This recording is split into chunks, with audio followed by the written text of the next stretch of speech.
tous ceux et toutes celles qui ont répondu à notre invitation, particulièrement le président, Louisy, et les uns et les autres responsables d'institutions, les représentants.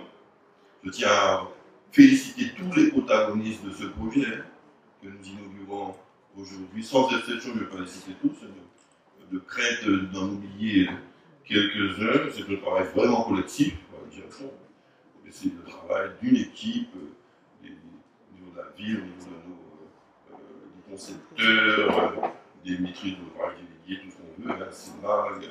C'est un travail vraiment collectif que nous et chacun a sa part contributive au succès de cette opération et une opération d'aujourd'hui, même si c'est mon nom qui figure sur la plaque, mais là c'est la communication du cabinet, les élections approchent, il faut mettre en valeur le maire. Et alors félicitations vraiment à tous pour ce succès. On a cité Patricia Valma, Sandra Viscar et les autres. Et Patricia Valma particulièrement, c'est un peu son bébé, il faut le dire, quelque part. Mais c'est aussi celui de Frédéric Jalton, puisque dès 1995, dans le programme de Frédéric Jalton, comme dans celui de René Sénérieux d'ailleurs, il y avait ce projet de mettre en valeur la mangrove, les plaines humides, les belles plaines, etc. Bon, l'ancien maire Daniel Marcien a commencé les choses en construisant le pôle muséal, mais ça s'en est resté là. On a trouvé des aires aussi hautes que le bâtiment lui-même, un financement qui n'était pas prêt pour pouvoir continuer quoi que ce soit. Donc on a dû remettre l'ouvrage sur le métier. C'est en 2014 que nous avons pu, après avoir cherché mobiliser des financements, notamment européens, du FEDER, que nous avons pu enfin ouvrir le pôle muséal et son accès via les caillebotis dans la mangrove, la forêt humide, la mangrove pour pouvoir permettre aux uns et aux autres touristes et autres de visiter cet aspect particulier de la géographie et de la faune et de la flore de la Guadeloupe. Et donc aujourd'hui nous passons à évidemment une autre phase. Alors nous sommes dans un lieu chargé d'histoire. C'est dans ces zones pleines, notre école, dans un premier temps, livrée à la canne. Ensuite, succédant quelques habitations, des plaines humides, ensuite la mangrove, ensuite nos canaux, belles plaines notamment, et cette ouverture sur la mer et l'embouchure du canal de Belle Plaine et plus largement du grand cul de Sac-Marin. C'est ça, cette géographie qui caractérise ce lieu qui est classé depuis 1993 au niveau du traité de Ramsar comme une zone de biosphère protégée au niveau international. Il était déjà dit avant moi, qui est unique non seulement dans la Caraïbe mais dans le monde, et qu'il s'agit pour nous de préserver, de valoriser, évidemment diversement, en y développant évidemment des activités de découverte, de tourisme, d'écotourisme, mais aussi autour développant d'autres formes d'économie.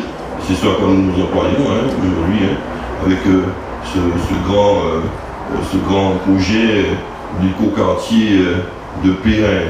Mais pour revenir sur l'histoire, savoir que ces terres ont été fréquentées très tôt par les Amérindiens, parmi les premiers habitants de la Guadeloupe. On a découvert la construction du CHU, quelques vestiges amérindiens, bien avant d'ailleurs.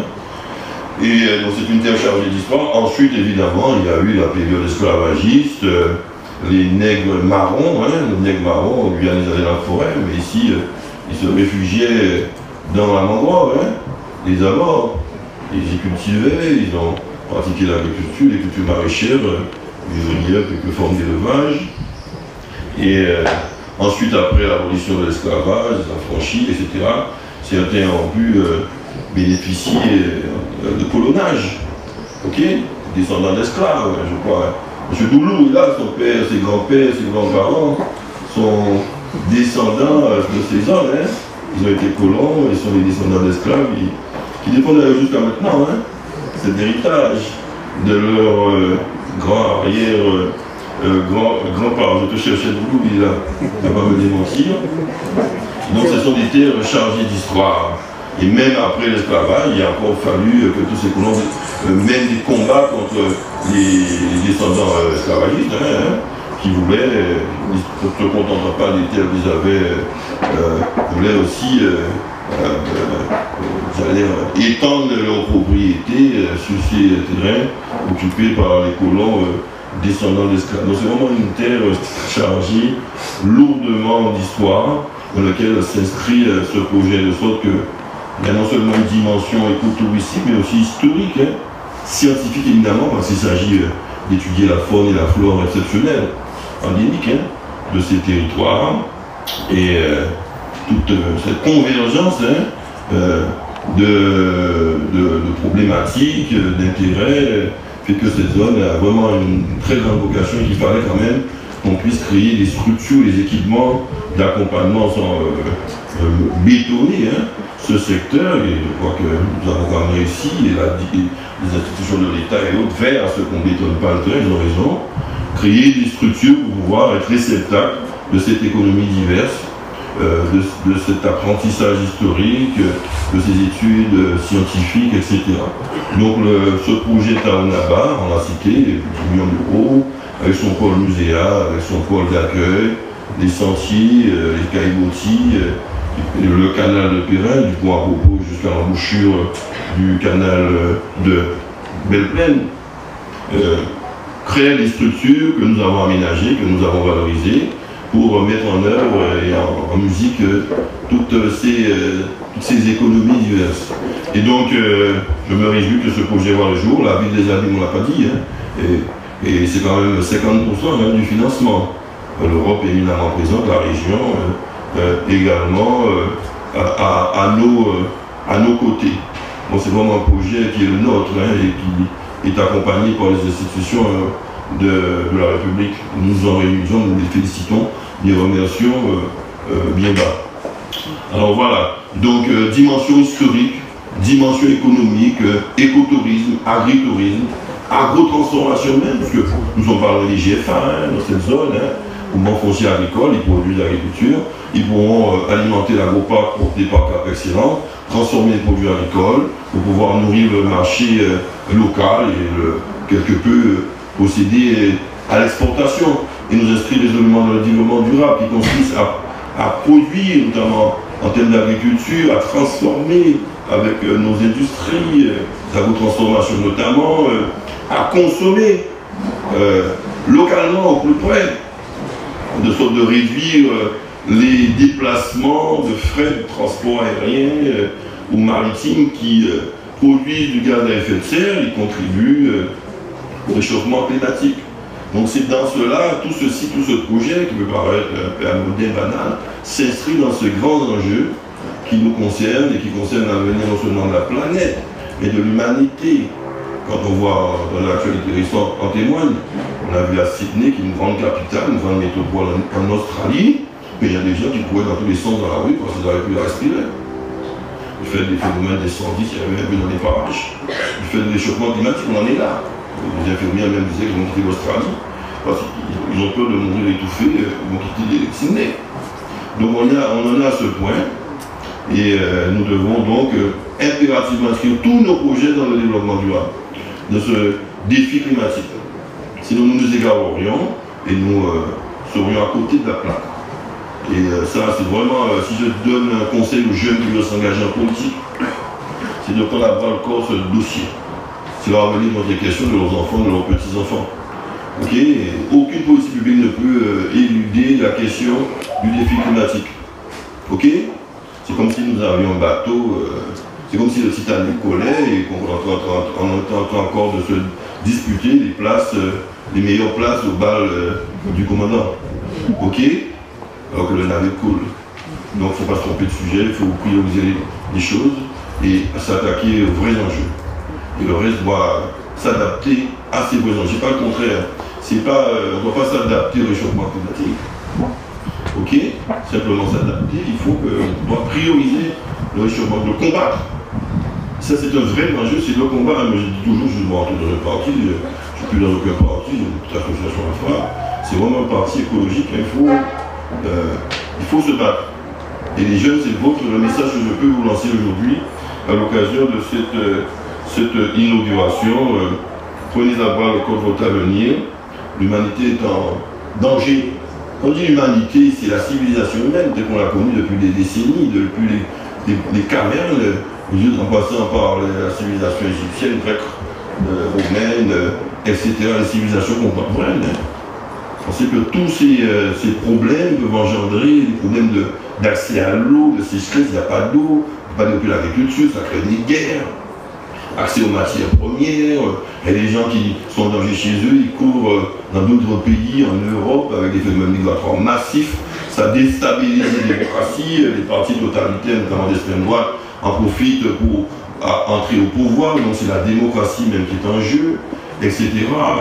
C'est un grand désordre, c'est un risque d'effondrement de nos civilisations qui sont projetées à travers ce défi climatique.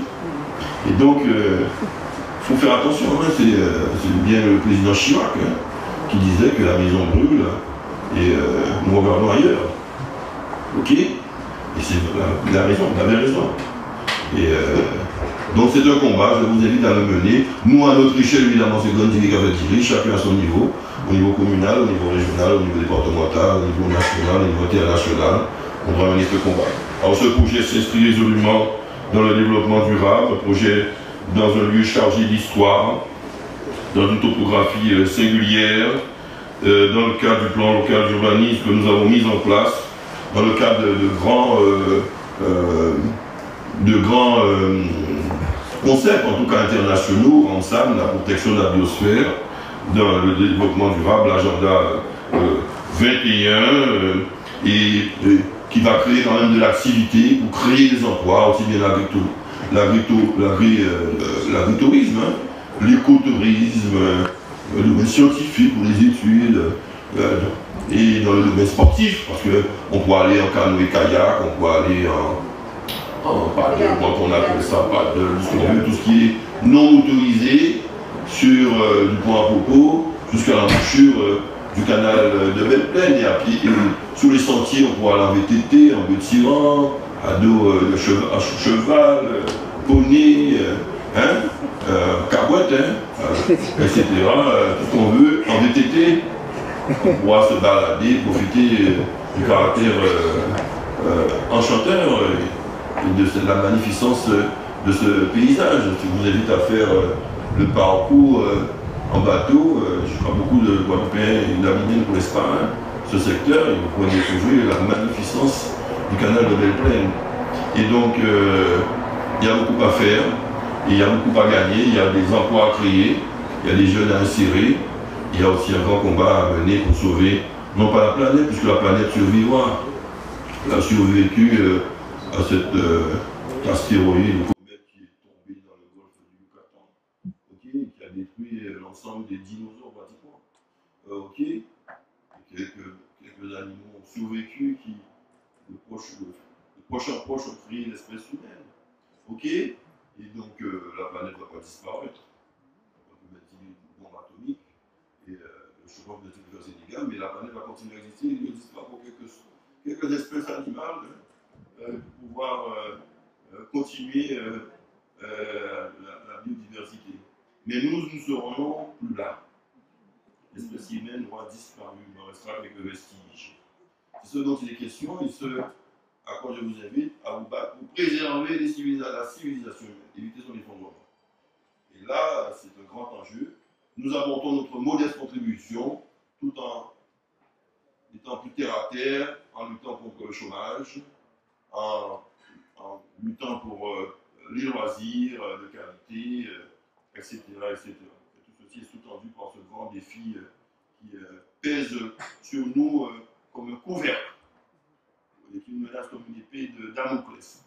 Voilà. Alors, vive ce beau projet de Taounala, notamment son dernier aspect, c'est-à-dire le pôle muséal. Je ne vais pas entrer dans les aspects qu'on vous a déjà décrits.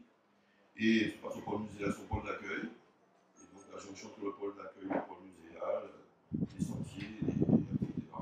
Donc on va pouvoir tous être fiers, nous enorgueillir qu'aux Abîmes, ok, côté, sur le territoire de Cap-Excellent, nous avons mis en place ce beau projet et il faudra le lier sans doute avec les projets que vont développer le Nord Grande Terre, notamment sur Mont-Nalo, le canal de retour, et même avec la communauté du Nord Grande Terre toujours. Dans les grands fonds, il y a des sentiers de découverte des grands fonds à faire. Tout ceci peut être lié avec la découverte aussi en réseau de Taounaba. Il y a encore un chantier immense pour développer l'écotourisme et ce faisant préserver notre faune, notre flore, notre biodiversité et entrer résolument dans le développement durable, l'agenda 21 et le combat pour sauver non seulement la planète, mais éviter un effondrement de la civilisation humaine. Vive Taounaba!